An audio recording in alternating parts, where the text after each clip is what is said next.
The Uttar Pradesh Assembly is hosting the much-anticipated Viksit Bharat Yuva Sansad Mahotsav on Friday, an event that holds immense significance for both the state and the nation. Aligned with Prime Minister Narendra Modi's vision for a transformed India by 2047, this gathering emphasizes the role of youth in shaping the country's democratic future. A select group of children from the event will soon have the remarkable opportunity to address the Indian Parliament, symbolizing the increasing importance of young voices in the nation's governance. At the heart of this inspiring event's success is Uttar Pradesh Assembly Speaker Satish Mahana, whose dynamic leadership has been instrumental in transforming the state's legislative landscape. Since the BJP government came to power in 2017, Mahana has led a wave of progressive reforms within the UP Assembly. Under his stewardship, the legislative processes have been revamped, integrating innovation and technology to create a more modern, efficient and transparent system. महोत्सव हो रहा है, क्या message देना चाह रहे हैं जो पार्टिसिपेंट हैं, कैसे यहाँ पे आए हैं पार्टिसिपेंट 240 जो आए हैं? देखिए, माननीय प्रधानमंत्री जी का एक विजन है कि हम इस देश के बड़ी संख्याओं में युवाओं को नेतृत्व की क्षमता प्रदान करें, उनको बात करें। तो उसी निमित्त आज उत्तर प्रदेश की विधानसभा में 240 पार्टिसिपेंट्स आए हैं। ये प्रदेश के 75 डिस्ट्रिक्ट्स में से हर डिस्ट्रिक्ट के अंतर्गत इस प्रकार की डिबेट्स हुई थी। वहाँ से 3 लोग चुनकर आए और टोटल 240 लोग यहाँ पर पार्टिसिपेट कर रहे हैं।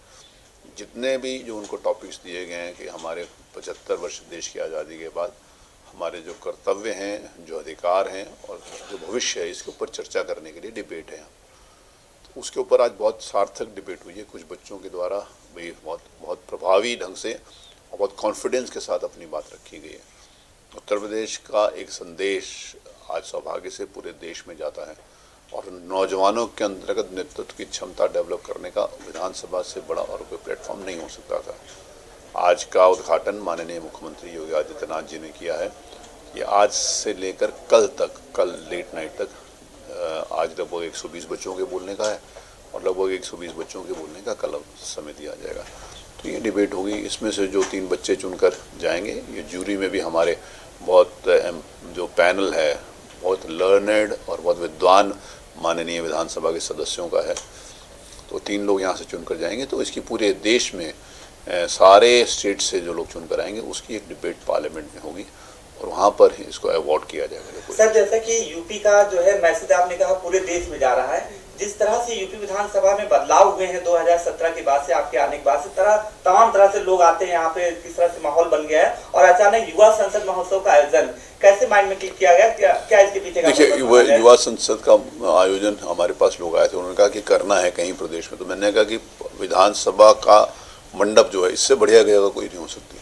और विधानसभा के उत्तर प्रदेश में जिस प्रकार के नवाचार विगत 3 वर्षों के अंतर्गत हुए हैं, कि बिल्डिंग में कई अवसरों के ऊपर कहता हूँ कि बिल्डिंग खूबसूरत बनाना केवल उद्देश्य नहीं है, बिल्डिंग के माध्यम से विधायिका की गरिमा को उसको पूरे देश और दुनिया में पहुँचाना, ये महत्व की बात थी। जैसे हमने रूल बुक बदल दी, जैसे हमने कई नवाचार किए हैं। मतलब बिल्डिंग के साथ साथ बिल्डिंग की आत्मा हमारा लेजिस्लेशन है, हमारी विधायिका है। जैसे अभी मैंने बच्चों को संबोधित करते हुए बात कही कि लोग कभी अपने इंटरेस्ट के लिए इंस्टीट्यूशन को डैमेज कर देते हैं, लेकिन मैं चाहता हूं कि इंस्टीट्यूशंस की सैनिटी बनी रहेगी, इंस्टीट्यूशंस का महत्व और सम्मान बना रहेगा तो हमारा भी सम्मान बना रहेगा। तो अगर इंस्टीट्यूशन के सम्मान के लिए अपना अहित भी होता है तब भी लोगों को इसमें संकोच नहीं करना चाहिए, लेकिन दुर्भाग्य से अपना हित आगे रहा, इंस्टीट्यूशंस का हित पीछे रहा। तो ये संदेश भी हम नौजवानों के माध्यम से समाज में देना चाहते हैं और मुझे लगता है कि एक प्रभावी संदेश यहाँ से पूरे प्रदेश में जाएगा और नौजवान उत्साहित होंगे नेतृत्व के लिए, अनुशासन के लिए और लाइफ में कुछ आगे कर गुजरने के लिए।